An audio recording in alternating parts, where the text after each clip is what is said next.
When you're new to human resources, sometimes it can feel like you're on an island by yourself. And when you're working in the HR department all by yourself, it can easily feel that way. What's the best way to build professional relationships with people within your industry and also with people within your profession?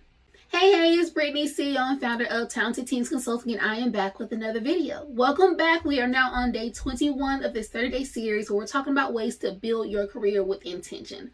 Over these 30 days, we're talking about ways to not only build your credibility and build your experience, but ultimately to transform your career into one that you are proud of, one that is productive, and one that is fulfilling the career you've always wanted. Today, we're talking about the importance of building professional relationships and how to go about making those connections. When you're first starting out within your HR career, or even if you've been in your career for a few years, sometimes it's difficult to know exactly how to make these connections, when to make the right introductions, who to try to connect with, and where to even go. So we're going to talk about some of those things today so that you can build your career and do it intentionally so that you can have a lasting impact, because the connections that you make today are going to pay off long down the road. Networking in any career can seem intimidating, but it doesn't have to be. I vividly remember going to my first professional networking meetings and employer committee meetings and not really knowing anybody in the room, and sitting in the corner or sitting at a table and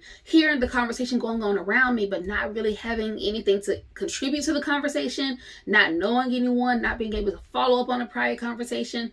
And it was really nerve-wracking. Luckily for me, I also worked under the leadership of another HR mentor, the one who actually introduced me to HR as a profession. And she was well known within these circles that I would travel into. So they would often say, hey, do you work with Dee Dee? And I say, yes, I work with Dee Dee. We start talking about that. And then from there, I became less and less of the girl who works with Dee Dee to I became Brittany. It's funny now because when my team goes to meetings, the tides have turned. So now they say, oh, do you work with Brittany? Oh, Brittany's great. Oh, I love working with Brittany. They get to hear that with the things I used to once hear about Dee Dee. So it's a never-ending cycle. And the things that you are going through right now, as long as you continue to build your career and you work with other people, you're going to see that to turn in a different way. But building these connections is super beneficial. And even the connections that I made all those years ago are continuing to pay off with me today, whether it is bouncing ideas off of a new policy that is industry specific or that is coming down the pipe, whether it's regarding benefits or compensation or just payroll, salaries administration, and things of that nature. Getting to see, well, how is your organization doing this? Or what are some things you all are facing? Building relationships outside of the four walls of your department, outside of the four walls of your organization is super important, because you need to know, you need to have a breadth of knowledge outside of your industry. So having these professional relationships, these profession-specific relationships, is going to serve your career so well, because you'll be able to build your credibility by knowing that you have an expansive network of brilliant minds. One of the very first things that I think that you should do as you build your career with intention is to first get to know your work colleagues. So anyone within your organization, get to know them. You might know this person that you work with or you see on a daily basis only as this person who is the manager or this person who is the team lead. You might not realize that this person actually started in the mailroom or started on any of the frontline roles. So understanding where people started and understanding how they got to where they are, it's going to help you to build these connections and these relationships with the people that you work with.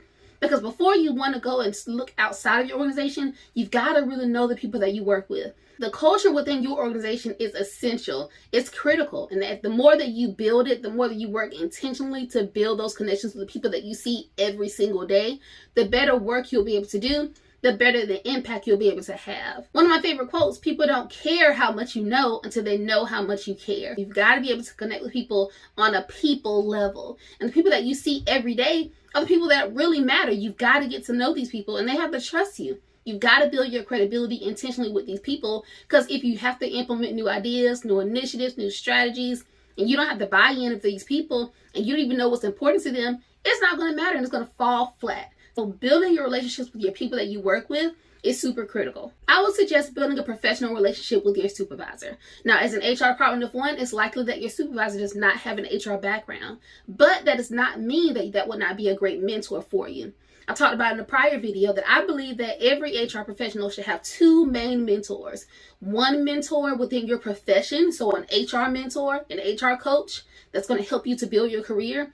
And then the second will be an industry specific mentor. If you work in healthcare, for example, you should have a mentor that works in healthcare that can help you to understand and navigate the semantics and the specifics of the industry. The industry mentor does not have to be the HR mentor. It could be a benefit if this was the same person, but it doesn't have to be. For example, your supervisor could be your industry specific mentor, even though they don't have HR specific background. So they will help you to understand the things that go on within the organization, what's important to the industry, the regulations that are coming down the pipe, and they can help to mentor you so that you understand the direction that the organization is going within. And you can also get firsthand knowledge from that industry specific mentor, your direct supervisor, to help you to understand how can you better contribute to the team, how can you better contribute to the organization in the best way possible. That might take learning the language, understanding the industry speak, understanding the industry jargon, and balancing your HR lingo with the industry lingo. Having an industry specific mentor is going to help you because you're going to be able to know more than just the HR side. I believe that as an HR professional who's looking to build your career with intention, you've got to know more than HR. You've got to be able to look outside of the HR profession and understand how businesses work, understand how your industry works. Having this industry mentor is going to be critical. In addition to the industry mentor, like I said before, you also need to have an HR mentor, an HR coach. And this HR mentor or HR coach is going to help you to understand not only what you need to do day to day in your HR role, but also helps you to look ahead and say, hey, have you thought about this? Have you considered this? Are you suggesting this? Are you doing this within your organization? You need someone who's been there, done that, someone who's even a few steps ahead of you within your HR career so that they can help you to position yourself to provide more value to your organization. In my business, I work with HR professionals, HR departments of one specifically, to help you to build your career because I've seen so much great success within my own career. And I'm just empowered to help you to do the same. So if you're interested in me serving you at a higher level, book a discovery call with me. I would love to work with you. But even if you don't book a discovery call with me, I hope that you get value from these videos and that you can take some of the things that we're talking about, some of the things that you're listening to, and you can implement them in your day-to-day. Once you've engaged with your workplace colleagues and you've identified who's going to be your industry mentor, who's going to be your HR mentor, the next thing I think you should do is make sure you are attending industry-specific events, profession-specific events, things within your community. For example, it could be your local SHRM chapter. The Society for Human Resource Management is a fantastic organization to be a part of, and you can learn from that organization. You can get templates and resources, and you can also have a membership from the national level. But more than that, I suggest that you move into the local chapters because I would argue that there's a local chapter of a SHRM organization near where you are. Your local SHRM chapter will have things like engagement opportunities for conferences and meetings monthly and things of that nature. You'll get a chance to network and get to know people within your profession. And also you get a chance to see people within your community. You can make alliances and build community and connections with those people. So you can have people to actually call on the phone or go out to lunch with, grab a coffee with, to take ideas from and to give ideas to. These connections are going to serve your career so well. And the more connections you make over time, you'll be able to draw back to them. You'll be able to go to a chamber meeting or you'll be able to go to any type of local meeting within your organization and never not see a face that you know. These connections are super important and you want to make sure you have them, but you have to build them slowly and build them intentionally and not just looking at them as names to check off a list, but truly getting to know these people so that you can benefit them and give them ideas and they can return the favor to you as well. As you network and you have these opportunities to learn, you'll be able to fill your bucket, fill your cup so that you can go back to your organization and suggest great ideas, great initiatives, policy updates, and things of that nature. You can't only rely on the things that are in your own mind, and you cannot only rely on what you've already seen. As an HR professional, you've got to continue to take in new information because the profession is ever changing, because people are ever changing. So the more intentional you are about building these connections, building these alliances, taking in new information, the better your career will be. A piece of this networking formula that sometimes goes overlooked is building your personal brand. And this goes beyond your reputation. We all know that your reputation can precede you, but you've got to build your own personal brand. And sometimes that means making sure that you are having a social media presence, whether it's on LinkedIn or making sure that if you have a Facebook presence and you don't want your Facebook presence to be associated with what you do professionally, making sure that your privacy settings are correct, making sure that it is cleaned up, making sure that whatever is public, you're okay with it being public. I would suggest that you have a LinkedIn profile that shares as much as you want it to share, but that helps you to contribute to the conversations that are going on online. For example, if you are a recruiting specialist, or if you are an HR department of one, or if you are a talent acquisition specialist or a DEI expert, contribute to those conversations. Go on LinkedIn and share new ideas. Doing those things is going to help to move the profession forward, because we always need new ideas to be shared, and it'll help you to build connections with those outside of your community. Social media is global, and so you'll be able to contribute to global conversations. And if you're ever in the market for a new promotion, if you're ever in the market for a new opportunity, sometimes employers do check your social media profiles. If your LinkedIn profile shows that not only are you in the profession, but that you're serious about the profession, you have compelling thoughts about the profession, and you are a thought leader when it comes to certain things within the profession, it's going to help you to build your career, because it's going to show that not only are you looking for a new opportunity, but you're also coming with your own ideas, your own perspective,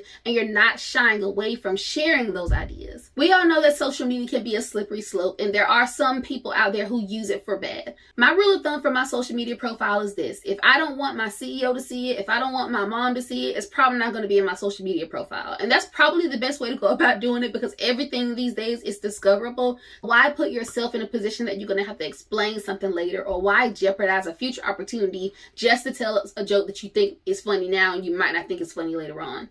Take very, very seriously your own personal profile, is your own personal reputation, your own personal brand on social media. And that's going to also help you to contribute to larger conversations, thought leadership, and it's also going to help you to position yourself to be able to add value to your own organization. I hope that you found value in these networking tips. If anything has compelled you to do anything differently, hit the like button, hit the subscribe button, and turn on notifications. I do drop videos every Monday through Friday right around noon.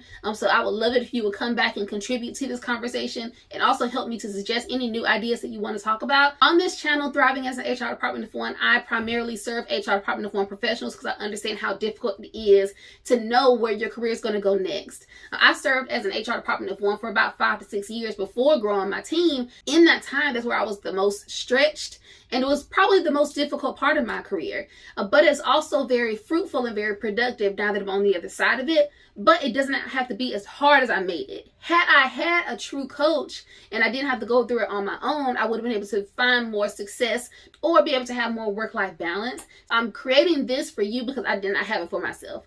I feel like in life, that's what we're all called to do, is to create the things for others that you wish that you would have had growing up. If this conversation has been helpful for you and I can serve you at a higher level, book a discovery call with me and I would love to work with you. I appreciate your time, and I'll see you on the next one. Bye.